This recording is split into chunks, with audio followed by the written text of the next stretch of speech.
And now, a special edition of the Toddcast podcast. Powered by Citywide Mortgage Services, providing complete financing and mortgage services for residential and small commercial businesses. Visit them at citywidemortgage.ca. Now, here's your host, Todd Hancock. How about that? We actually made it, episode 300, and I think it's maybe a chance to kind of reflect on what's been done these last 8 years with this podcast.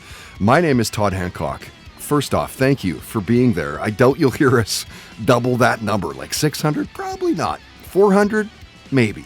It's just a lot of work, week in and week out, which is fine, and I think it's kind of what you would expect.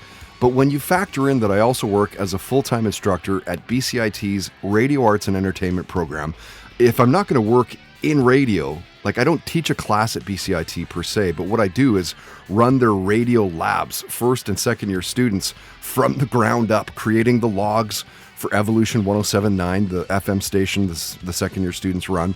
It's basically like what's being played on the station in what order kind of thing. Pick the music for the station as well, move the songs around when the time comes. I guess it's like a music director. Basically, I help create the job rotations as well.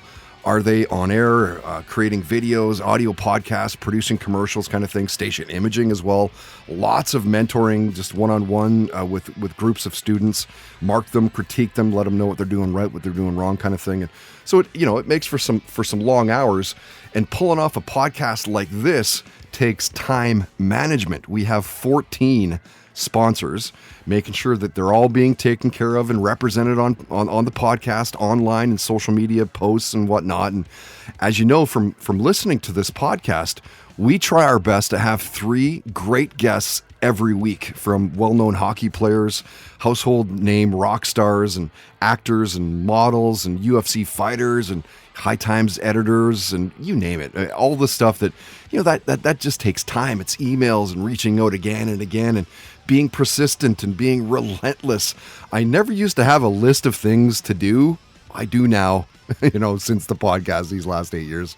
If you've been around since the beginning, by the way, so 52 weeks a year, 8 full years is 416 podcasts. We're into our 9th year, so roughly 70% of the time we're creating podcasts for you.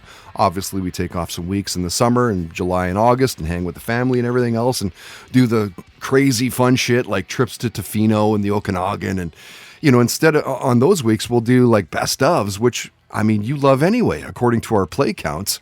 I don't know, maybe it's the more guest aspects. There's 12 per episode with that. It's kind of trickier. It's a little bit harder to kind of put these podcasts together. It takes more time for sure. And I agree, they are the highlight of this podcast. We take a week or 2 off, maybe over Christmas as well, and kind of here or there. And so we're not really hard pressed to find great guests week in, week out, which if you have been around since January 2015 when we launched, we did that at the start. The first year and a half, you would hear 3 new guests every single week. We've, of course, toned her down a little bit over the years, but the haul is still, it's clipping along at a really nice pace.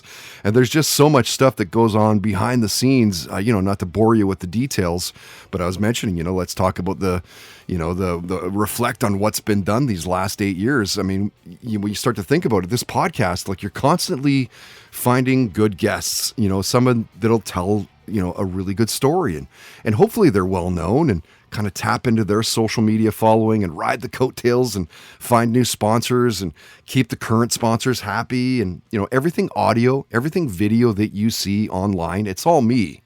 The relentless social media campaign for all the sponsors, all the podcasts, all the full length audio and video on YouTube and SoundCloud and everything else. Nobody's helping now. COVID kind of really, excuse my language, it kind of fucked me for that. Lost some big sponsors out of the gate back, when was it, like in March of 2020?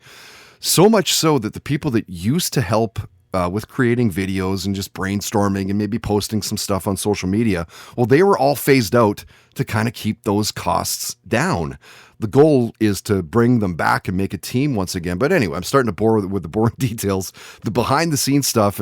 And can you believe it's 300 episodes in now? This week, 9 guests, a catch up of the last few months in this best of episode. You'll hear highlights from interviews with a Juno Award-winning frontman, the first female musician in an iconic 80s rock band, and an up-and-coming indie band from Toronto in just a sec. Coming up shortly, and stop me if you've heard this before, Canadian soccer Olympian Lauren Sesselman shares her first concert story and the music that is in her life. That is powered by our good buddies at FKP MMA. Like my boy Levi, who's been training there for just over a year now, loves it. Learn self-defense, build your self-esteem, meet new friends, challenge yourself, get fit, and I mean, straight up big props to Mr. Franco and his team for sponsoring a big reason we're able to continue with this podcast. They are Vancouver's #1 training destination at fkpmma.com. First, let's get to the first guests of this Best Of podcast and some past musical guests, all of whom are brought to you by Vibe Cave Studios in East Vancouver. If you've got a good song, just need a great mix, talk to my buddy Braden, and he'll sort you out. Literally all sorts of genres. Hanging out with him, crushing a few Red Truck beers a while back. And he was playing everything from rock to soul to hip hop to, I mean, I think the only thing he didn't play me was honestly country. And I think he still would even do a country song. I think. I don't know, hit him up. So get huge mixes, killer sounds, great vibes through vibecavestudios.com. So as mentioned, Goodnight Sunrise is an indie band from Toronto. They're do-it-yourselfers, and they are absolutely nailing it. Proof that hard work equals success. And over the last few years, you've seen them play a bunch of different festivals across Canada, across the world, in fact. They've worked in studio with a guy named Brian Moncars. He worked with Our Lady Peace and the Trues and Monine, and Brian Lucy, who's worked with Green Day, Arctic Monkeys, Elvis Costello, so they're in good company. It was last year, back in October, that Vanessa and David from the band jumped on a Zoom with us, and at the time, Foo Fighters drummer Taylor Hawkins had recently passed away. And so we talked about his death, knowing that, and the hole that it left, knowing that they're a big fan of the band. We talked about their influences, Florence and the Machine, Muse, Metric. Creativity was kind of a theme throughout the conversation. We talked about family, seeing NSYNC and Cake in concert. Winning radio contests came up. It was a very interesting conversation with a band who's slogging it out like we are.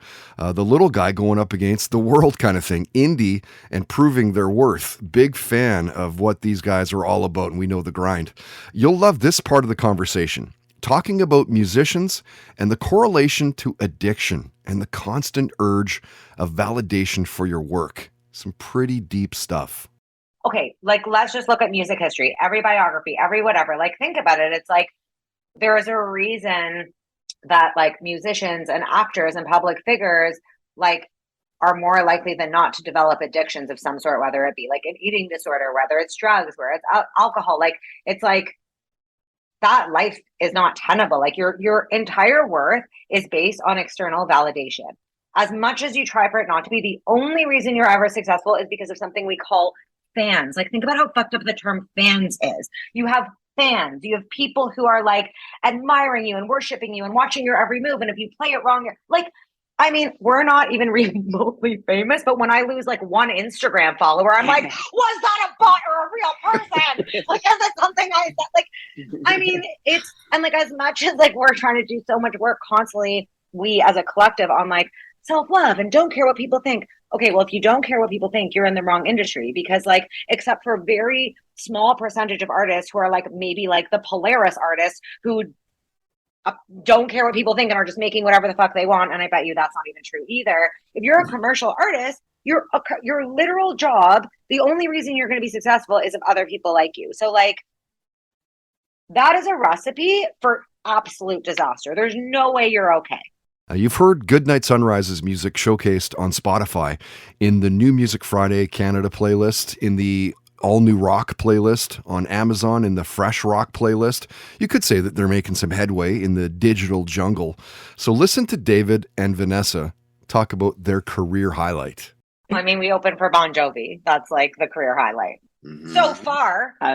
So far. At for what at the time was Air Canada Centre, but now Scotiabank Arena in Toronto. Yeah. So we played a 16,000 seat arena opening for our good friend John. And who gave us a pep talk before the show. Shut up. So, He like, did not. He did not come yes, and give you a pep talk. Of course he did. He gave us a pep talk. He was like, do you know why? He was like, do you know why your set is only 20 minutes? And we were like, why, John? And he's like, because when I got my big break opening for ZZ Top, our set was 30 minutes. We were so nervous. We played it so fast that it only ended up being 20 minutes. And I was like, oh my God, that's so great. And then he was like, don't be nervous, just go out there. And then Phil X was like, this is just another field for you to frolic in. And then, like, I mean, yeah. Oh my God. So, and then like afterwards, are you hanging out and drinking beers and drinking wine and just. They needed us to leave They were immediately. like, get out. They were like, 20 minutes, your set's over. Get your stuff out of here now. Literally, they were like, you want to stick around? Tickets are right over there. Yeah, we did get tickets. They gave us tickets up in the nosebleeds. But it was awesome. We did get to hit craft services in the afternoon for dinner. Oh my God, it was insane. They set up a full restaurant in the Scotiabank Arena with like any food you could want. Basically, there's like a smoothie station. Like, it was like wild. That's probably the most diva moment I had, which is that because I try to eat at least 3 hours prior to a show so that I'm not like burping up my dinner while I'm running around on stage. So they're really nice to the opening band, and they it was really cool. The whole crew, like the entire experience. They do this, and I think they still do. They do this. Have 3 minutes. Okay. They do this in every city that they go to. They get a local band to open for them. Did you know that? No. Bon Jovi, because he's like, I'm famous, I don't need an opener to sell tickets. They break a local act in every city they go to. They get a local band to open. He's been doing it for years. Yeah. That's crazy. And they don't treat you. I mean, they want you to get out of there right after, but I mean, they've probably got a lot of liabilities to figure out. So, but they don't treat you like you're some like bums. Like they were really nice to us, and like we got a dressing Full room soundtrack. and a full, yeah. So we got to like really have the experience. But so they had a pretty strict schedule. So they're like, okay, from like this time to this time, like an hour before your show, you guys can go eat dinner. So then we had to get our friend who we had hired to be our tour manager for the night to like ask their contact if they could make an exception so that I could go a few hours earlier to eat with the crew. So that's like the most diva moment that I've had. That is definitely not the most diva moment. I mean, okay, well, Nice try. As we transition from an up-and-coming Toronto indie band to a straight-up iconic rock band, Whitesnake, one of the biggest rock bands all time on the planet. Bassist Tanya O'Callahan was a guest back in November, so like 5 months back. And as mentioned then, Tanya is the first female musician in the history of that band. She has toured with the Juggernauts, recorded, written, and worked with the elite, rock's elite, like Maynard James Keenan from Tool and Perfect Circle and Pussifer, Dee Schneider of Twisted Sister, Steven Adler from Guns N' Roses, Nuno Bettencourt from Extreme, The Riverdance, The Voice, a huge player. We talked about COVID, her first show back, how European crowds, for some reason, they're just different. They're a different breed. She shared a near-death story about flying with Dee Schneider. Knowing she's a huge advocate and activist for animal issues, we talked about her favorite land animal and favorite sea animal. She's a book nerd as well, so we got her to recommend a few books. She talked about having worked in an animal rescue shelter and the music that she grew up around. So I definitely got like the sort of subconscious love of music, because I didn't pick up a bass until I was 17. But my dad, I'm super late to music. It's hilarious. Like drums, maybe. Like, was there something musical before that? Nothing. I'm not the bass player who played guitar first. I was working in an animal rescue shelter for 10 years. Wow. And everyone thought I would be a vet or a marine biologist. And then I picked up a bass when I was 17, and I was like, oh shit, I love this. Yeah. But my dad has a very deep rooted love of music, although nobody plays music in my direct family. So I grew up with his vinyl collection, definitely, like in, subconsciously, the Zeppelins, the Floyd, like everything across, like Willie Nelson, like real country, as I call it, not like manufactured pop country. But that was definitely like coming in through my childhood. So then when I did pick up a bass and get into music, I was sort of familiar with so many things, but I wasn't paying attention until I was 16 or 17. But my little town is very musical. So I was always surrounded by musicians, and like Mullingar is known for musicians coming out of it. So all your friends are all in bands. I worked in the bars that the bands played in, but yeah, it was really a 180 at about 17 when I picked up a bass. I was like, oh, I really like this. And then I was joining bands left, right, and center. And it was just like, way we go. uh-huh. What a cool feeling being able to talk to your musical heroes. You know what I mean? Like, not to brag, but I've been talking to most of my rock gods since the 90s, and nothing has changed with this podcast. Sure, the medium has changed a little bit. I'm no longer on traditional radio, which, may change. You may hear me one day down the line being back on the air. But anyway, Tanya has played with some of the best musicians, as mentioned, on the planet. In the full interview, you'll hear it through iTunes and Spotify, SoundCloud, YouTube, all at Toddcast Podcast. You'll hear her talking about prog rock, Metallica and Pantera, Slayer, her work with plant-based projects. We talked about the Chili Peppers and their longevity, incredible longevity. Fleetwood Mac, Jeff Buckley both came up, her foundational years of playing shows in Dublin, Ireland. And Tanya talked about career highlights as well.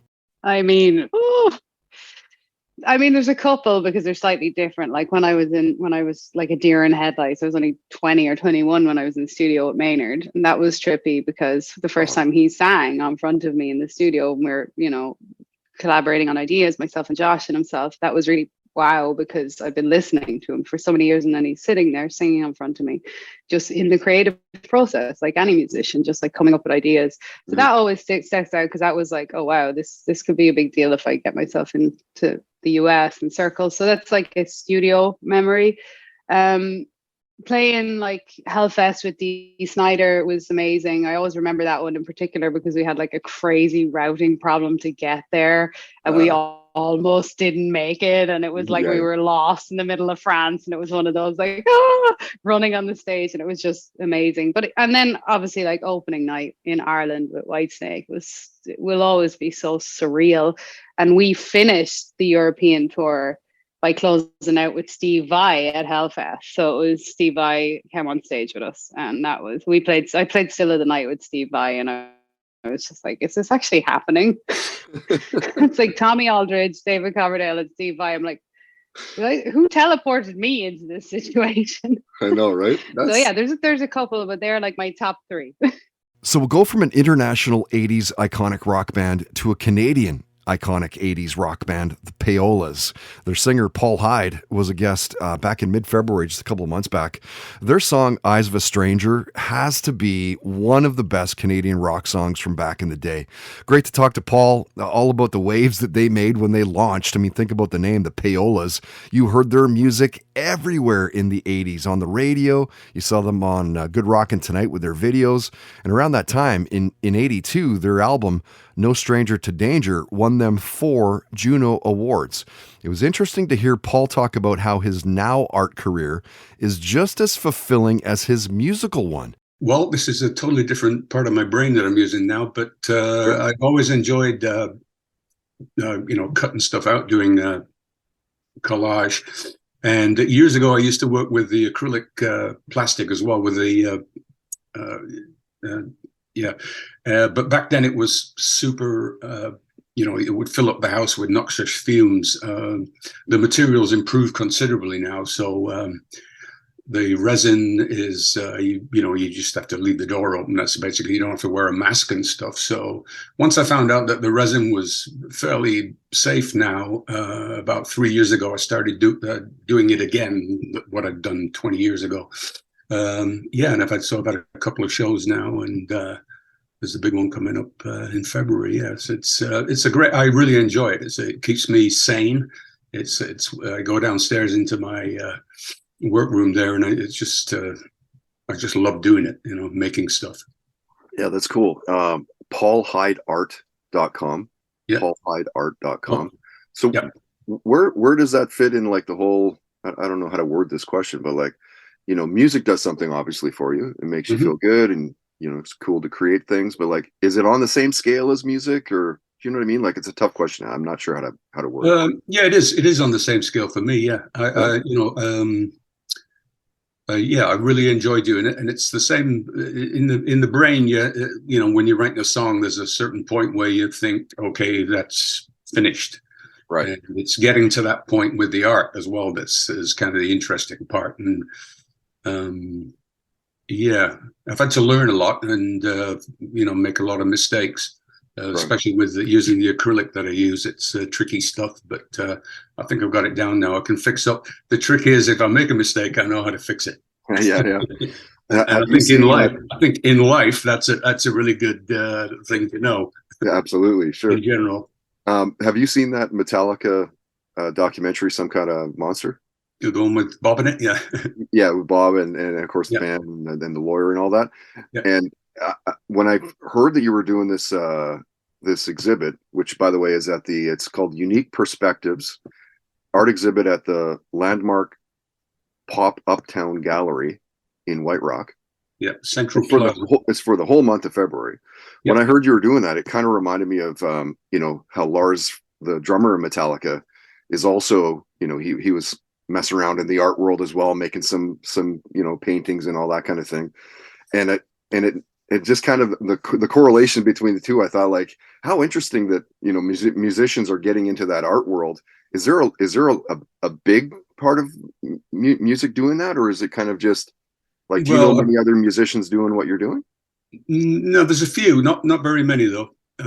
But Lars, his father was a painter, and I've been to his house actually. He has an enormous collection of very expensive art, including a couple of Basquiat's, which were on his living room wall when we were there. Oh, really? Yeah. And like, didn't one of his paintings in that movie or the documentary sell for like $3 million or something? Oh yeah, no problem. Yeah, he said there's nothing like he said there's nothing like paying $1 million for a picture and then a couple of years later watching it sell for $5, whatever. Yeah, but yeah, that's not the life that I lead. Yeah. I'm just making humble little pictures. And of course, Bob Rock was in the Payolas with Paul Hyde until the band broke up in 1988. They did get back together again between 2003 and 2008. Paul talked about family, the NHL, soccer, golf, Vancouver's fabulous Commodore Ballroom, the Beatles and Zeppelin came up, how he wore Doc Martens and it once actually saved his life. Seeing Chuck Berry in concert, we talked about the death of Jeff Beck. And being that it's the Payolas, this is a hard one to get away from. And from such a long and storied career, could he pick one career highlight? Probably was the last time we played at the Commodore. My mom and dad were there. My dad's passed away about 3 years ago. But my mom and dad were there, and it was just something about the night. It was I more or less said to Bob, and his mother was there as well in the audience. And I said, this could be the last time that they see us play, period. So we went out there with a vengeance. And that was, for me, was the best gig we ever did, actually. Toddcast Podcast musical guest visits are powered by Vibe Cave Studios in East Vancouver. Huge mixes, killer sounds, great vibes. Visit them at vibecavestudios.com.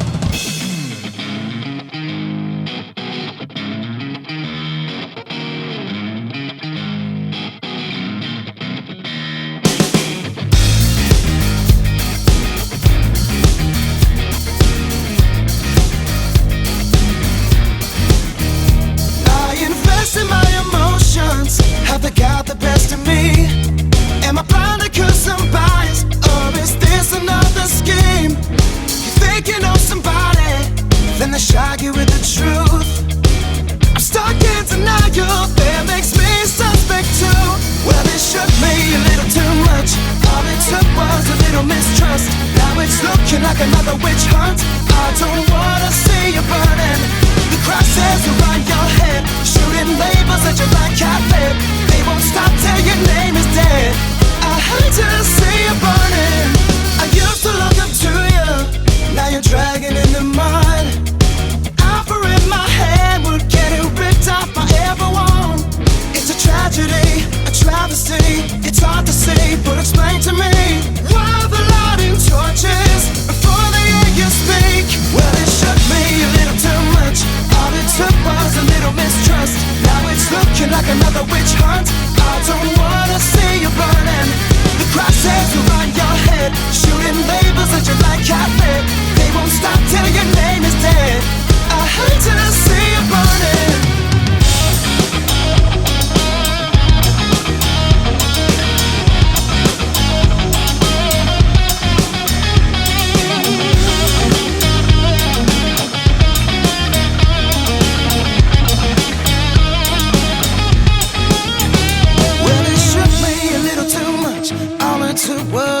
mistrust. Now it's looking like another witch hunt, and I hate to see you burning. The crosshairs around your head, shooting labels at you like cat lead. They won't stop till your name is dead. I hate to see you burning. I hate to see you burning. And I hate to see you burning.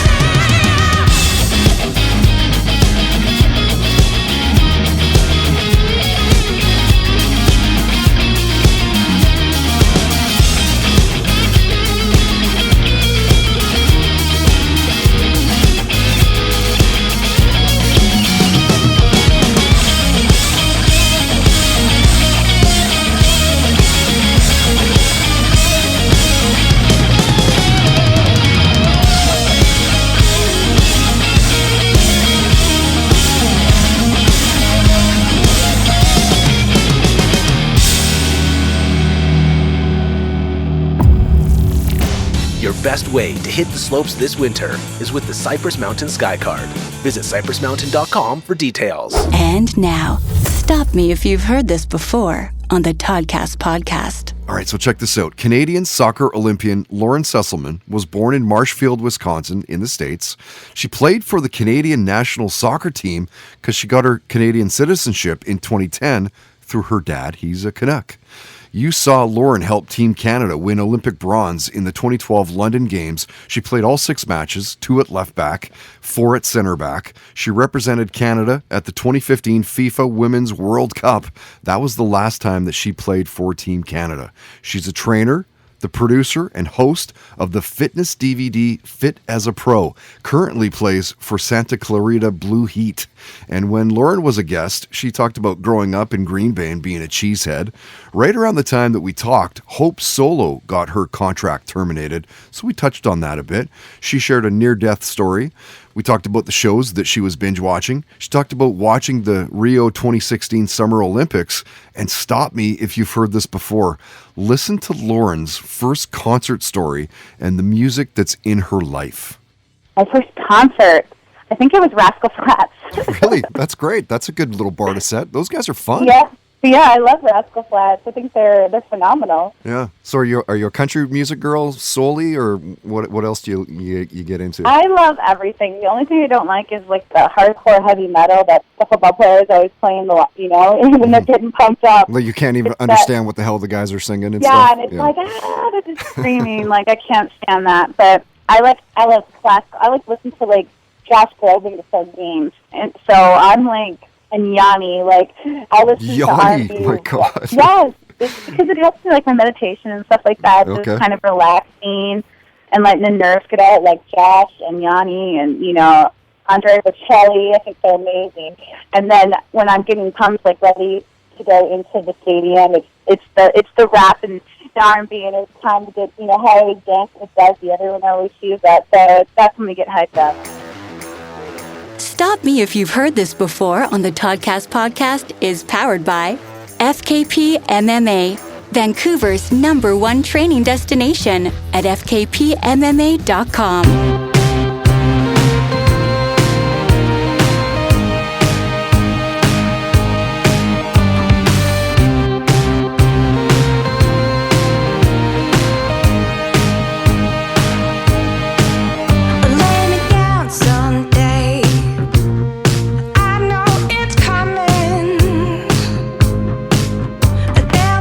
In my veins, today I'm still running.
keep this up till you follow. And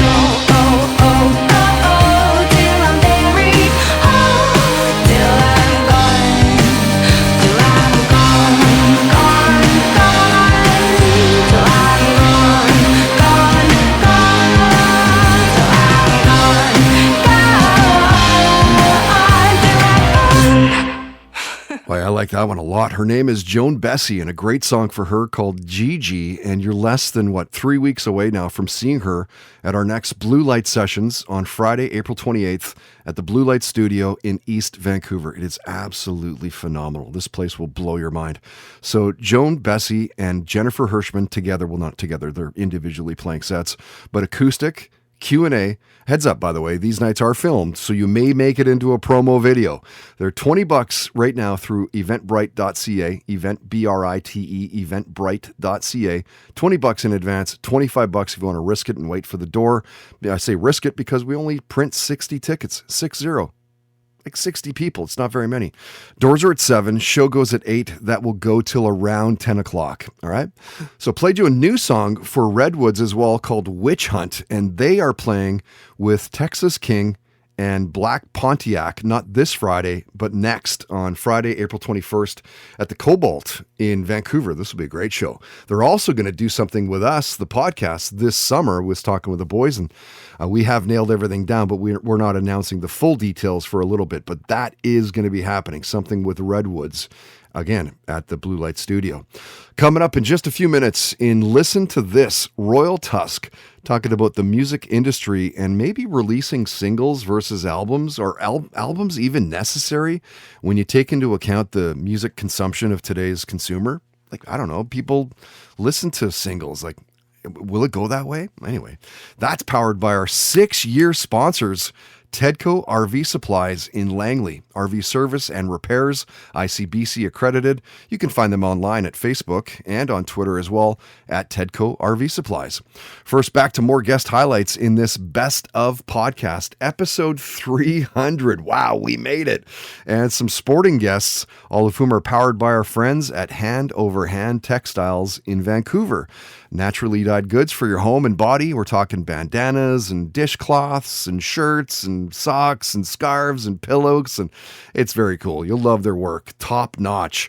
And they only use pure plant extracts and natural fibers. So it's actually good for Mother Earth. They are locally owned, locally operated here in Vancouver. Check them out through handoverhandtextiles.com. So you heard current WBFF World Bikini Champ Heidi Cannon on the podcast back in mid-October, about 5 months back now. Local girl, she is from Vancouver as well. You can train with her at the Fit in 6 program. She's the CEO of Mrs. Cannon's Kitchen. She's a 6-time cover model and a really good talk. Great stories. We talked about her crush on actor Ashton Kutcher. She shared a story about seeing the Rolling Stones in concert. We talked about Fleetwood Mac, disco, Coolio, ABBA, and of course, fitness and all of that world, including like meal prep, nutrition, metabolism, all the things she's kind of known for. So it has been 11 years. I went and I got married. My first prepping for my wedding, I was like, I want to get in the best shape ever. Yep. And I had a buddy who was a trainer, and he trained me, and he was like, you should try competing. And I'm like, oh, that was like a piece of cake. Like, I could easily do that. I'm super like sporty. I'm like a total tomboy at heart too. Like, I ride dirt bikes. I've always been into stuff. Yeah. And I was like, bikini posing, this is simple. It was like the hardest thing I've ever done, because it's dieting is the huge part about it, right? And right. That's got to be the toughest thing about what you do, right? So much. Yes, that's the biggest one. And like, no, you know, like even like a simple thing, like if you're going to dinner with friends, or if you're going to go like anywhere, you have to pre-plan all your meals, your food, your water, your anything. Do that. Like when you're approaching nutritional plans and all that, like, are you one of those people that meal plans? Like, I'm going to have this that you do, hey? For sure. Yeah. Meal prep for like, and I'll meal prep for like the week. And I meal prep, and I do the whole thing with my husband too. I just make him eat whatever I, right. whatever I eat. So yeah. It's just really cool to see someone local kicking so much ass on the international stage, hey? We did get into it with Heidi like we normally do and talked gambling in Vegas. Joe Coy's stand-up came up. She shared a story about meeting Limp Bizkit's Fred Durst. Not a very flattering story for Mr. Durst. Talked about her first car, how she runs and owns Sahara Nights bellydance.com here in Vancouver. She talked about some major plans she has up her sleeve in the years to come. Oh, see, I already know this. Oh, good. Good. Yeah. Great. People that have You're goals, like that's the way to do it. Like, be ready. Be ready. No, be ready. Life comes at you fast. Like, I see myself, husband and I have a couple businesses in the States. So I see myself living in San Diego in 5 years and having my own show online. That's my goal, and I'm going to make it happen. That's very cool. Have you got a name in mind? Have you got a nice show? It's going to be called Tomboy, and it's going to be like this is kind of what we're doing. Like, I maybe shouldn't say this, but I'm going to say it anyway. In Vegas, when I go to CMAP, we're filming like a pilot for it to see where it goes. But basically, I go and I interview other women that are like me, that are like cute and like to like shoot guns or like race cars or golf or, do fun stuff. And then I interview these women. That sounds awesome. Right? Kind of fun. Yeah, right? Totally. That's cool. Chicks. That's cool. Like, how exciting is that to have like that all ready and planned out, and you're gonna have a film crew around you and shit? Well, this is awesome. What we're going for. So you never know where life takes you, right? That's the biggest thing I think I like to tell all my people, that like I would never, like 5 years ago, I would never see myself where I am right now. So you never know like what doors open, So I think that's fun in a way. You can have a goal and a dream, but like, I think if you keep working towards it, be open to whatever happens, because there's lots of things along the way that you'll be like, holy shit, that happened. Or like, what? Like, I have a chicken restaurant. Is that random or what? Because a year ago, I would not think that I'm owning a chicken restaurant, and we're opening another one next week and I'm going to it. Like, it's just nuts, Nice. Right? Go with the flow. Go with the flow. You never know what's going to happen. That's kind of it, right? Yeah. And we'll make the move from an international fitness trainer to a retired NHL defenseman. You heard Mike Commodore as a guest of the podcast back in November last year. He was drafted by the Devils, 42nd overall in 99, played 15 seasons in the Bigs, won the Cup in 06, and we'll get to more on that in a sec. And Mike was just a really, really good guy. Into the conversation, he shared some really great stories as well. What it was like for playing in the KHL over in Russia, realizing his true potential, seeing the Smalls and Kid Rock in concert. He talked about binge watching Animal Kingdom and that Manti Te'o football documentary, by the way. If you haven't seen that, like, wow, mind blower. And the frivolous ways that he spent his money after signing a 5-year, $18 million contract with the Blue Jackets. I'm not really like a material guy. Like, I'm definitely not cheap. I spend money. I spend all my money on golf and booze, probably, and like nights out. Like, I drive a pickup truck that I won in a raffle here. Nice. I'd say like I didn't really like treat myself. Like, when I couldn't believe what was going on either when I signed as a free agent in Columbus. Like, I was living in San Diego at the time. I was seeing a girl there, and leading up to July 1st, free agency, my agent was like, what are you looking for? And I go, man, I don't even know what to say. I'm like, I just won a couple years ago. I've had a couple good years here. I'm like, I hope the first number, like, like a 3-year deal, I think I'm worth $2 million a year. Like, that would be good. Mm-hmm. He's like, okay. So then free agency starts, and like 10 minutes into free agency, he calls me. He's like, I got some good news. I'm like, what's that? He goes, you wanted a 3-year deal, you were thinking, right? Would be good. I'm like, yeah, it'd be awesome. He's like, well, what do you think of 5 years? I'm like, perfect. That's awesome. Totally. I'm like, and he goes, the first number's not going to be a 2 either. I go, what's it going to be? He goes, it's going to be 3 for sure, and it might even get to 4. I'm like, oh my God. I'm like, this is awesome. So when I ended up signing that contract with Columbus, I actually haven't said this very often either. I kind of keep it to myself, but I actually took less money. I had a couple of teams that wanted me. I had Columbus, Atlanta were the 2 teams that wanted, the good teams. Atlanta wanted me too. And Atlanta was going to pay me 5 years, and I was going to make I was going to sign a 5-year deal for $20 million, so $4 million a year. But when I was in Carolina, we always would play, and this was back when you played your division like a million times. So I went to Atlanta to play all the time. And I have nothing against the city of Atlanta. Like the city of Atlanta, it was fun enough. Like we didn't spend a lot of time there because it was a short flight. So we were in and out. But like the rink sucked. There was nobody at the games. And I hated this was a minor thing, but I hated their jerseys. I thought they looked terrible. So I'm like, when it came down to it, it was like Columbus or Atlanta. I'm like, you know what? I don't want to play in Atlanta. Now, looking back, if I would have known that Atlanta was going to move to Winnipeg in 2 years, then I might have rethought it because Winnipeg is, I'm in Canada. Sure. Winnipeg's 2 hours up the road from North Dakota where I went to school. So I'm kind of familiar with the area. But yeah, the only thing I kind of spent money on is once I signed, I called some high school buddies of mine from home. There was like 3 of them. I'm like, pack your shit. You're coming to San Diego. The trip's on me. I'm like, I'm about to sign for some cash here. And they're like, okay. And so we had a July 4th weekend. I'll tell you that. That's awesome. Think about this. Isn't it crazy that big names like McDavid, the Sedin twins, Pat LaFontaine didn't or haven't won the Stanley Cup? Mike Gartner, Dino Ciccarelli, Keith Tkachuk? No. Joe Thornton, Iginla, Correa, Oates, Roenick? Nope.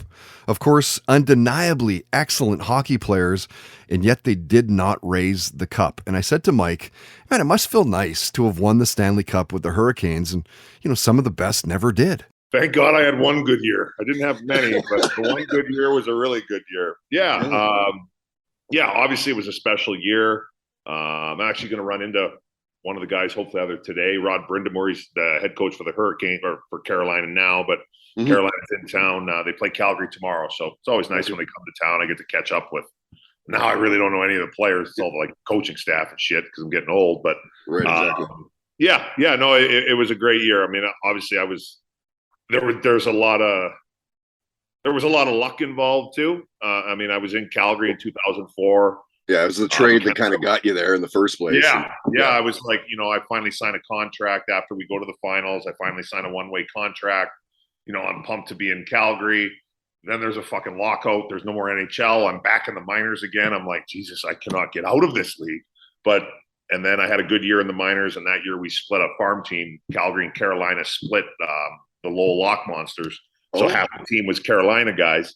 And Carolina scouts and general manager and head coach, because it was a lot closer to come watch games because Carolina's on the East Coast. Like the Calgary guys didn't come out there much because there was no NHL and it's a long ways. Right. And I had a good year, and Carolina ended up trading for me. So what I thought was a bad thing, the lockout, to be honest, looking back, it was the best thing that happened in my career. Because I ended up getting traded to Carolina because of it. And with the rule changes, I think we had a really good team for sure, but we were like picked to finish. Back then there was 30 teams. I think everybody picked us to finish. They were shitty in the year before the lockout. So everybody thought we were going to be shitty again. So I think we were picked to finish like 28th in the league. Like we were supposed to be horseshit. And we were, honestly, I think we lost 2 games in a row, like a couple times, but it was pretty rare. And I think we lost 3 games in a row one time during the year towards the end. And other than that, yeah, we were pretty solid. So yeah, it's weird how it works out. What I thought was awful ended up being the best thing that could have happened to me. And from a retired Stanley Cup winning NHL defenseman to one of Canada's best MMA heavyweights, when the UFC launched, there weren't many rules. Like I think no eye gouging. But I think that's about it. Like ball shots were totally cool. Lightweight fighting a heavyweight, sure, I'd love to see that. Some critics would call it human cockfighting. Now keep in mind, this was also 30 years ago, and those people didn't know what the hell they were talking about. The beauty is, you've seen it grow over the years to not only what the UFC now is, but just MMA in general, like professional fighting, self-discipline, and self-defense. It is now a household name. It's big game, big pressure sport. I think I said that in the last episode as well. Back in mid-February, you heard Canada's #1 ranked MMA heavyweight fighter, Caillou Bigfoot Machado, on the podcast. And cool to talk to him because he trains at FKP MMA. Mentioned Mr. Franco and his team just committed to pushing him to the top. Ultimately, the UFC is in their sights. And we talked about all things. I mean, we talked about like that 90s show, family and marriage came up, seeing Flo Rida and Pitbull in concert. And as far as MMA fighters are concerned, who are the best, men and women? That's a very hard question.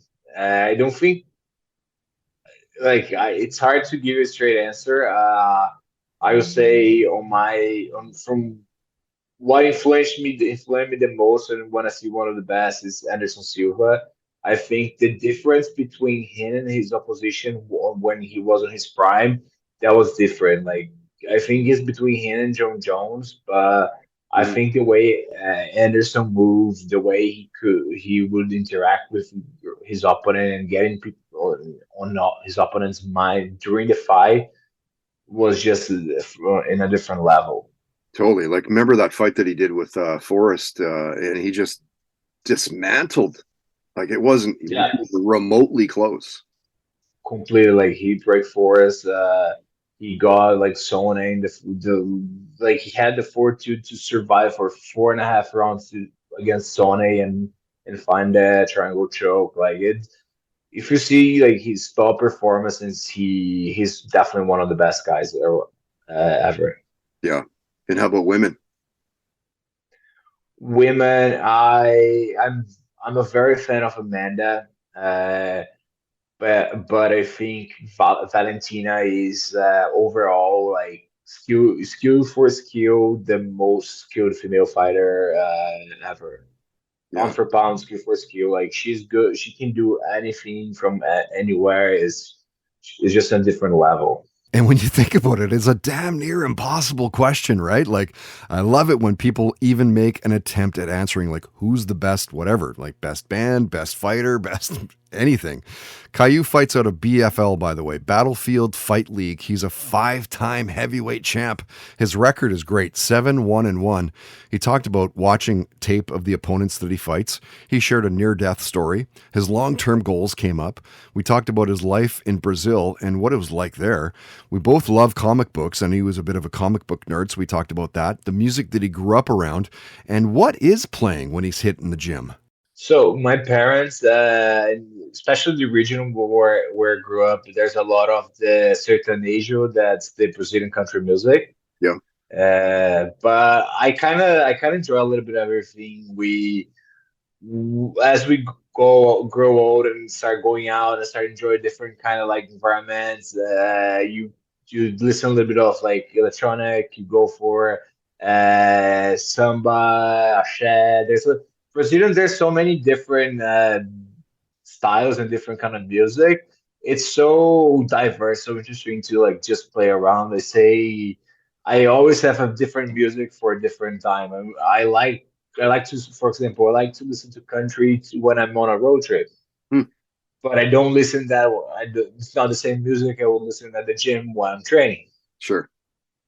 So what do you listen to when you're training? I like very like 90s hip hop and some punk rock. What I grew up with, like some big and even Blink-182, this kind of stuff. Just mixing up a little bit around Eminem. Red Truck Beer. You never forget your first truck. Official beer of the Toddcast podcast. La da da da da da da. La da da da da da da.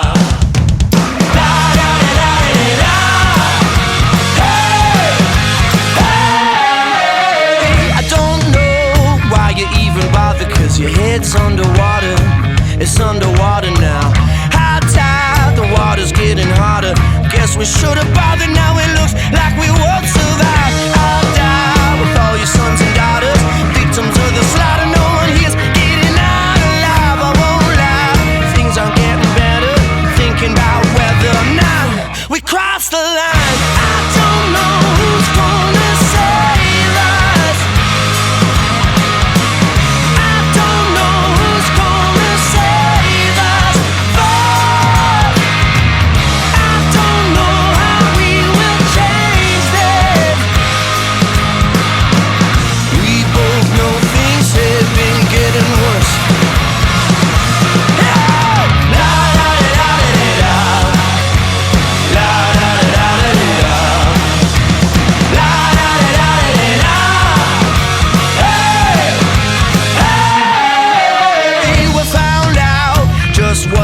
to say, but we were far too late, and now we're gonna pay. I'm wise now to all your blind and foolish ways.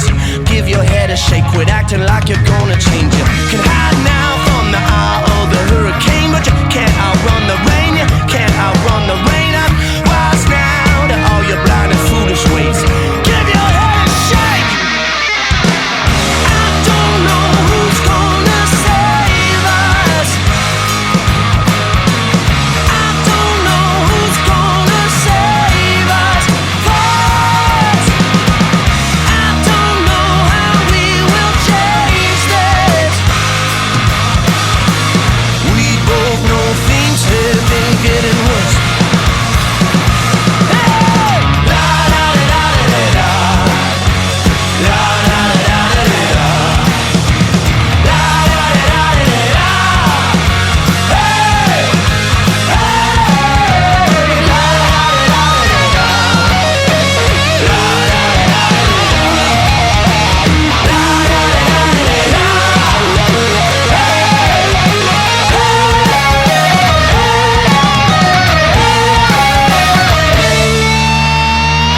I don't know who's gonna save us.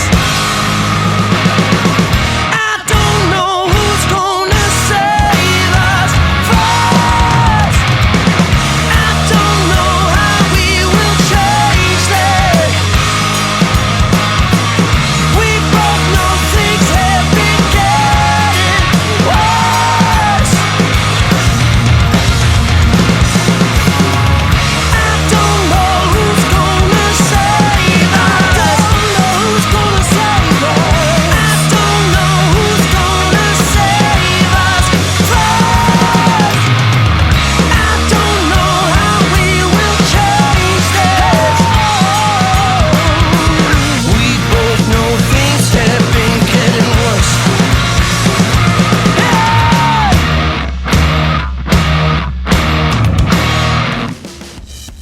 The Toddcast podcast is powered by Milano Coffee, bringing you the finest espresso and coffee concepts in the world. Online at milanocoffee.ca.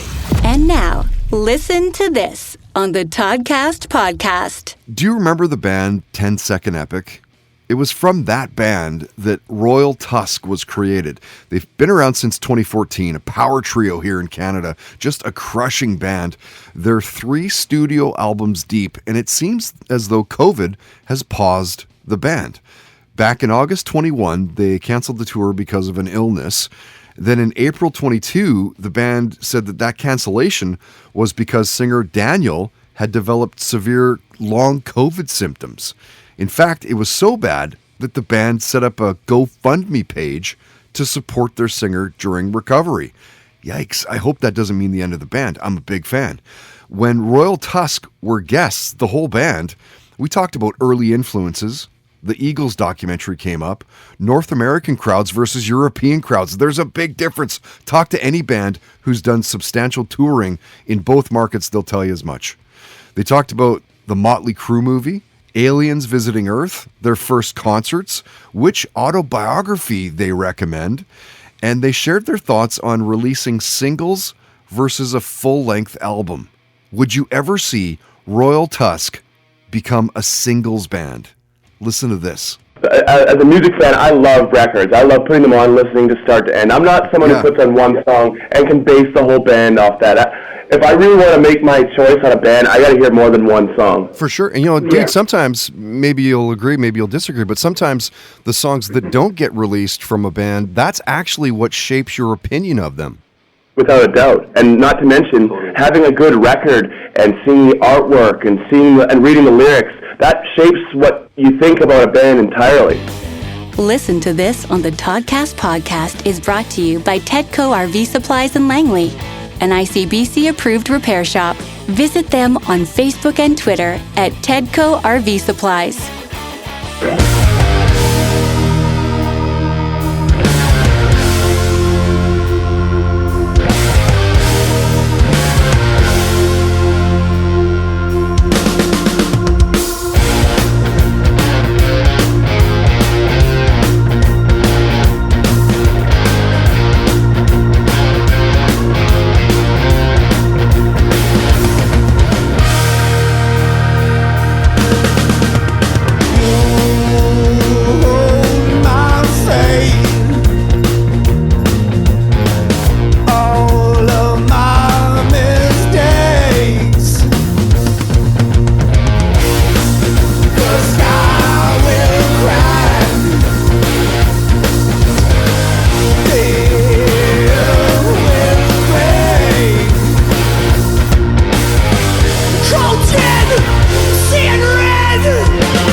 really, truly, at this stage of the game, do you not expect nothing but gold from those guys? The band is dead quiet, and a new song for them, love it, from their forthcoming new album called 4.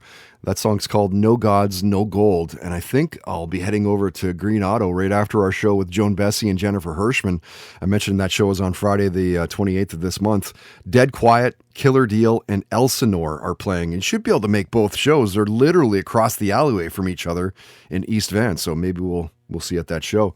You also heard a new song for Chase the Bear as well. That's called Underwater.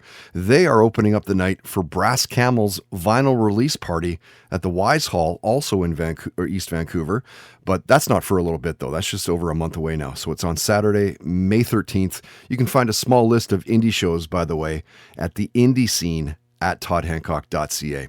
Okay, our final highlights of this episode 300. Oh man, it's blowing my mind that we're here. And all of our recent entertainment and lifestyle guests, we kind of look over the last few months. That's all powered by our friends at Sacred Meds, Canada's best craft cannabis and psilocybin dispensary. Get oils and hash and all kinds of edibles and peyote, and I mean, it's nuts. At registry, by the way, mentioned you heard about them through this podcast. That will unlock a hidden category. We're talking like DMT and like, it's awesome. So check out that website. Again, sacredmeds.com. Use the code TODCAST for 10% off as well. So I've known screenwriter and filmmaker Matt Granger for a long time. It's got to be, I'd say at least 15 years, maybe 20. Honestly, I'm not sure how we met. Like I was thinking, how did we meet? But it was likely at a party, out ripping it up downtown Vancouver, probably my crazy Fox radio days. I did a lot of partying in those years, and being that, Matt's in film, the two worlds always collided. They always kind of seemed to cross over. You heard Matt on the podcast last year. I was back in October. We jumped to Zoom and, shooting the shit for well over an hour, talking about everything under the sun, like the cool memorabilia that he's collected over the years, and I have as well. And, I have an amazing leather jacket that was given to me from Chad Kruger from Nickelback. We're out partying one night, and as I'm jumping into a cab heading home, he throws me his jacket. He says, "Hey, buddy, jacket's yours, man. Stop wearing so many hoodies." As I'm currently wearing my Canucks hoodie recording this podcast. I have drumsticks that belong to late Pantera drummer Vinnie Paul. I have a vinyl Rage Against the Machine single that was signed by Tim Comerford and Chris Cornell. Matty's got, the film side covered. He's got a jacket that was worn by Wolverine, Hugh Jackman, in X-Men. He has a life-sized storm. I think it's one or two. He's got at least one Star Wars Stormtrooper in the back. That's kind of in the back of the Zoom screen as we're chatting. Got heavily into talking about filmmaking. Like, think about this. His career started in 1999. He was a videographer for the original X-Men movie. Like, quite a start. And away we go. Listen to Matty talking about career highlights. I mean, we're talking some crazy shit here. Just being on the first X-Men movie and knowing what that was and all the stuff that went on with it was just an intense experience. Like, that was really, really neat. And to see what it spawned, looking back at it, X-Men is really the one that I would say is the most important one that I ever did. But the Tarantino thing is up there. The stuff with Joshua is up there. There's so much stuff. Like doing the stuff with Guar. Doing the stuff with Guar is like way up there. Like that to me. Like circling back on it, it's during the pandemic. Like Mikey and I, my brother, became really good friends with Mike Dirks, is who we're really the closest with. I think Guar. He's become like family type thing. And what was great is that we started writing a Dave Brockie movie together, which we're still working on. We're trying to figure out how to do it. But what was great is during the pandemic, they came to us and were like, or Dirks came to us and was like, we're going to do an online sketch show during the pandemic. Would you be interested in helping us write sketches? And my brother and I were like, of course, absolutely. I'd be part of that. That's fantastic. So we ended up writing a lot of the sketches that were in their online show during the pandemic. So that was sort of like kept us all kind of going and kept us all happy and that. And then it just became a natural thing that Dirks came back to us with the comic book and was like, let's do it. And so he had a largely, it was incomplete, but there was a lot of book there. And so we came in and started adding the jokes and started adding the appendices at the back and doing a bunch of crazy stuff in it that wasn't there before, and doing a lot of editing work. Ended up spending about 6 months with him doing the writing, and then the art approvals were all coming in, and so that is a huge highlight. That's a major highlight. So of all the things, there's just been so many that right. It's hard to pick one. Right? Like, what an absolute beauty. Check out Matt's website, The Granger Bros. He and his brother Mikey have been banging out quality work since, the get-go. TheGrangerBros.com. We talked about what he was binge watching at the time we talked. Documentary Now and The Sandman. Both great, shows in their own right.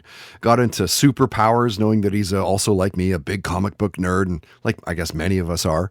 It's just cool to talk to him as well, just about his work in general, like the short horror film that he made called Chained, which is definitely worth your time checking that out. It was the official selection of Screamfest in LA in like 2011, so I guess 12 years back now. Holy crap.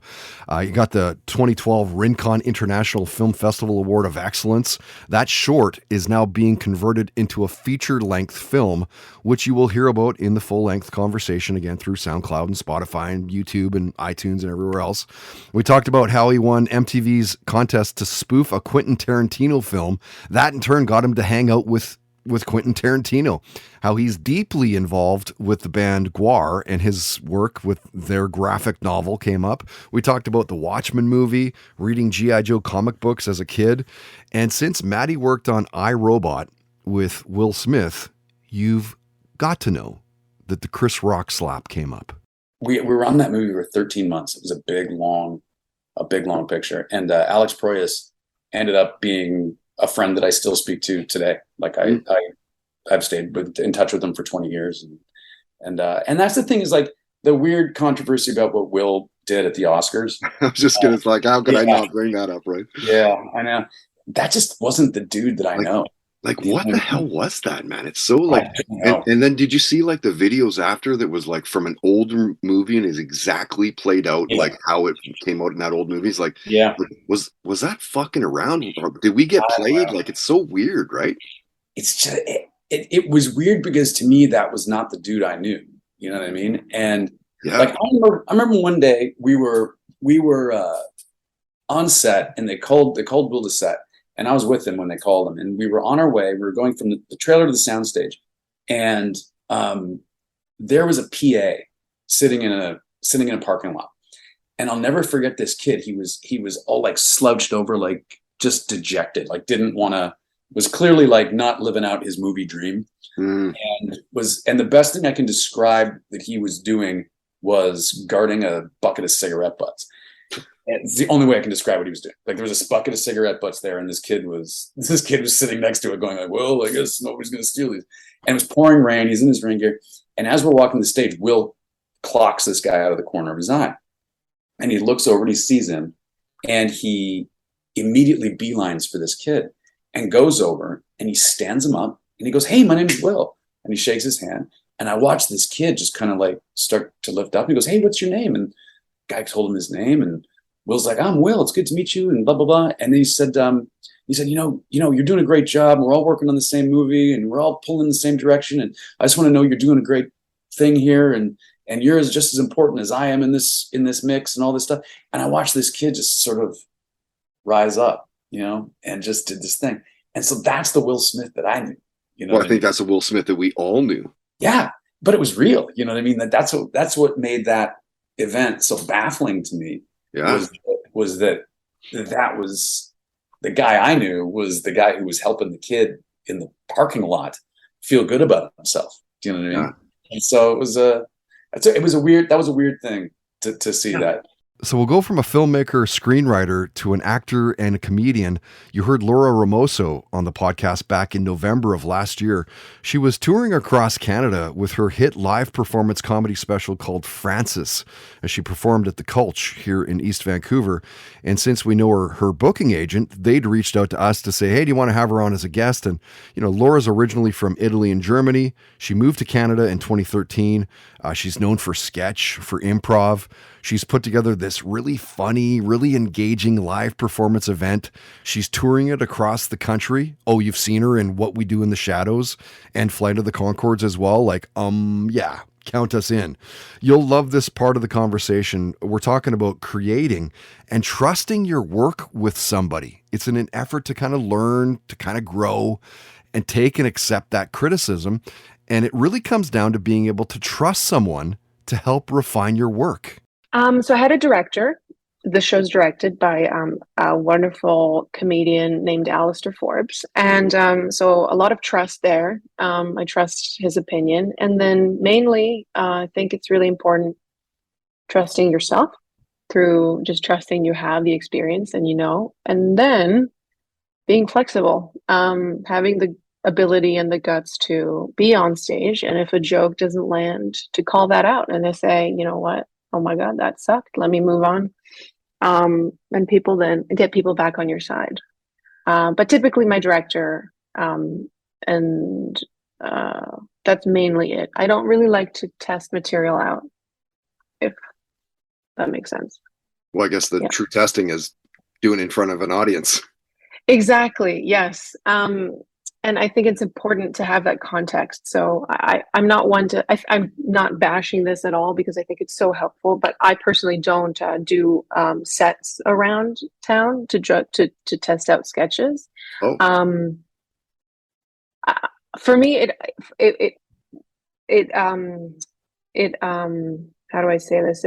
The way that a sketch performs on us one night doesn't mean that it's going to perform the same way another night. So if you were constantly editing it based on that audience's response, you could do yourself a disservice. You actually need like 200 shows, to really get a good data pool of how something's working. Mm-hmm. But when you're in a room and people are laughing, that's a really good indicator.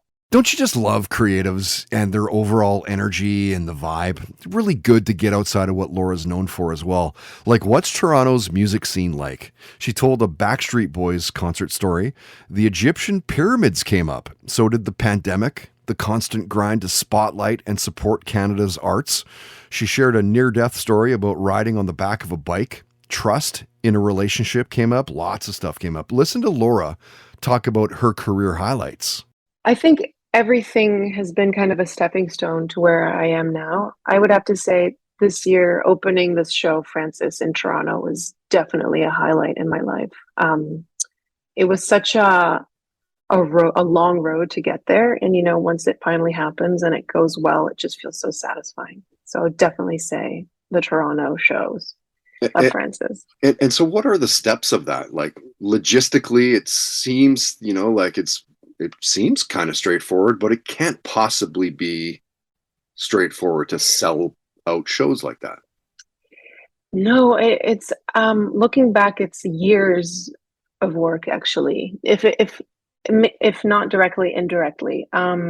Just starting my social media, starting to make online content and struggling through that, and that taking a couple of years to feel solid, and then continuing to produce good material that people enjoy.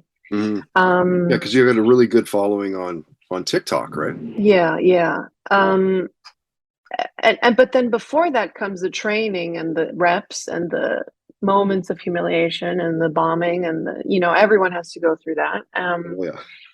And then you get to that point, and then you have to make a show too, and that's no easy feat either, because it has to be good the whole way through. It has to be funny. It has to be polished. It has to have good pace, and it has to say something. You have to have something to say. And on the day, then you also have to perform it really well and do that continuously over and over and make people think like, they got their money's worth. And then that's just all over again. Oh, not to mention marketing it. People have to be there to watch it. So right. Yeah, a lot. Yeah. And we'll transition from an actor comedian to a Broadway actor and a voiceover actor. Just a couple of months back, Gabrielle Ruiz was a guest, the first time that, in fact, that we've had a Broadway actor on the podcast. You'll best know Gabrielle for her role as Valencia Perez on the CW's Crazy Ex-Girlfriend. Prior to that show, she performed in several Broadway musicals. She's also an incredible voice actor as well. You'll know her from her work on Star Trek Lower Deck and Spidey and His Amazing Friends. What a dream come true. What two universes to be a part of. I know, right? Your career is nuts. And what, do you not like downtime or? I had a lot of downtime, Todd. There's a lot. I'm just so glad it looks like I'm busy. It's great. Oh yeah. That's a good publicist. No, I'm kidding. That's some good social media plugging right there. Going crazy. So taking these roles in, I got a couple of questions. Star Trek or Star Wars? Trek all the way. No question. Okay. Come at me. Interesting. I've probably asked that of 1,000 people in the last 10 years. And it's probably 20% maybe Star Trek. And I love Star Trek. It's no. We're okay with being the minority too. We're strong. We're small and mighty. Yes, you are. And you're all chirpy about it as well. And I don't understand Star Wars. I don't get it. The movies are too long. Oh, the first three, though, come on. Those are classic movies. Classic. We're fighting. We're fighting. I see. We're starting to fight now. And then taking Spidey, a role in Spidey. So does that mean you're a true fan of the comic world? You're into all the Iron Man, Superman. Yeah, I loved X-Men as a kid, the comics specifically, the actual comments. Same. Comics. And I've always loved all the new renditions of Spider-Man, and I get to play Rio, which is Morales, yeah. Yeah, the that universe of Spider-Man. Yep. And it's a kids show. So it's a show that Mercedes can grow into and all my nieces and nephews can listen and watch. And then all their little brains go. I know. And my sister that's Auntie, that's Mom. What I know. My sister's like, I can't imagine that being Spider-Man's mom because it's just you. And I'm like, I know. It is me, but yeah. Crazy. But yeah, they're very good to me there over at Disney with that show. And the Star Trek win was so big for me. I mean, I used to watch Star Trek with my mom, falling asleep, and I play a Vulcan. So Spock is, that's Spock, species. They're so prestigious. And Star Trek Lower Deck specifically in the Trek world is a comedy, which is not very done at all. It's very dramatic in that universe. So Mike McMahon, from Rick and Morty, was able to take on the nerdiness and love for this world and give it back to the fans as a gift. So there's just fun jokes and little golden eggs, and they bring back Captain Riker, and as an animated cartoon, and they bring back the actors that played those roles years ago to be themselves. And so it's just a fun reunion over and over and over. And the fact that T'Lyn, my character, had some pivotal moments just as a guest star. It's just been released and revealed in the last season that she is now on the Cerritos, on the USS Cerritos, as she's now working for Starfleet. And I'm excited for the fans to see what happens to her and how she blends with the Lower Deck crew. And as a fan of animation and voiceover and comic books and all that, really cool to have Gabrielle on the show. She was born in Edinburgh, Texas. Dance started her in performance-based arts. She went all-state, Performance Dance in 2007. And one of the reasons that she was a guest was to promote Christmas music that she was releasing. So we talked about music and which band she grew up listening to, first concerts, that kind of thing. She told an interesting story about being in a cultural exchange class in Taiwan. Super, super interesting. We talked about the importance of family and how you start to realize that more and more as you get older and time kind of starts ticking away. And with guests like Gabrielle, almost everybody, I suppose, love hearing about their career highlights. There recently, like in 2019, Crazy Ex-Girlfriend went on tour. Rachel Bloom, the creator of the show, wanted to take the show on the road and do the music for the fans. And one of the stops was Radio City in New York. And we did 2 shows. We had 2 nights.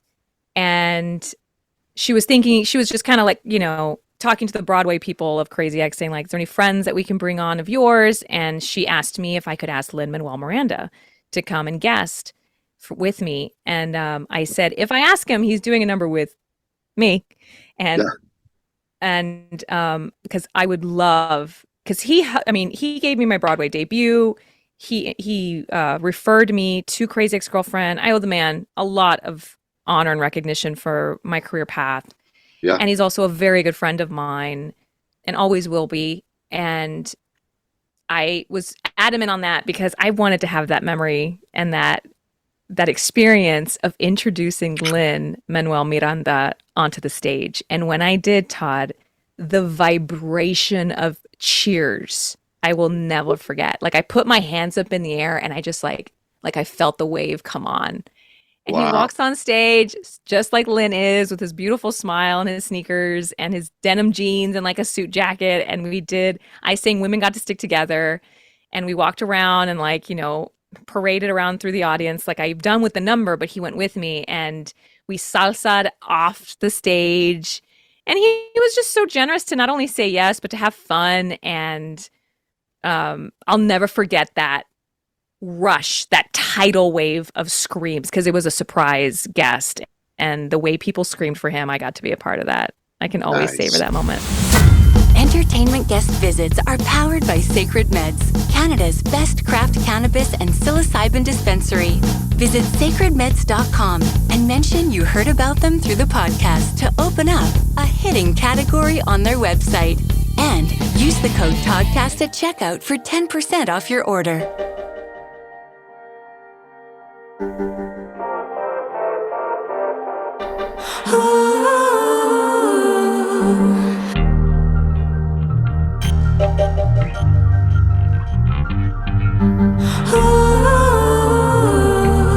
Electric lover spark.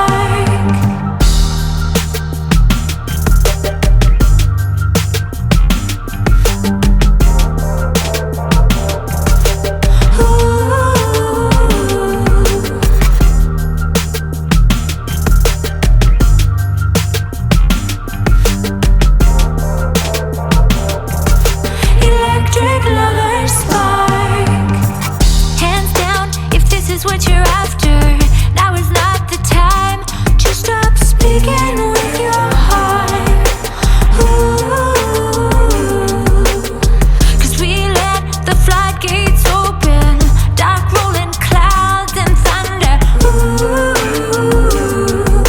electric lover spark.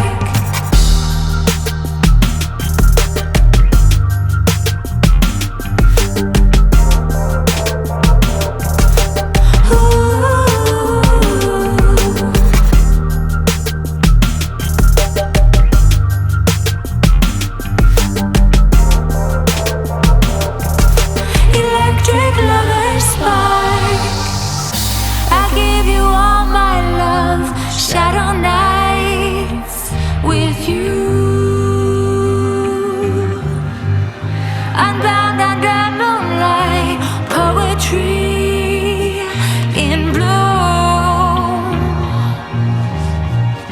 And all I ever wanted was your love. Gave you all that I had, ain't that enough? Slow down if this is what you're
wonder if you'll end up seeing that one at the end of the month. Jennifer Hirschman, and her song is Electric Lovers Spark. And Jennifer, as mentioned, she's playing a show with the podcast at the end of the month. Another Blue Light Sessions on Friday, April 28th. Blue Light Studio, East Vancouver. She and Joan Bessie are both doing 45-minute sets, acoustic. There's a Q&A. You get to ask questions as well if you want. As mentioned when we played Joan, these nights are filmed. A little heads up for you. It's only $20 in advance, $25 at the door, 7 o'clock start for the doors. Show goes 8 till about 10-ish. Eventbrite.ca, eventbrite.ca for the tickets. Now, these nights, you will not forget them anytime soon. They're super unique, super fun, so hopefully we'll see you there. Looking forward to next week, the second part of our Best of the Last Few Months podcast, and that's going to do it for this one, episode 300. Oh, cheers to a milestone. Literally, I never in a million years thought that we would hit this, so it's a shit ton of work keeping this thing rolling. Appreciate you being there week in, week out. Again, my name is Todd Hancock. Thank you so much for listening.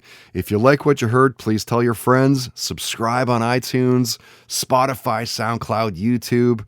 Of course, on Facebook and Twitter and Instagram as well. Love to see you there. Comment and rate the podcast. Search it out through Toddcast Podcast.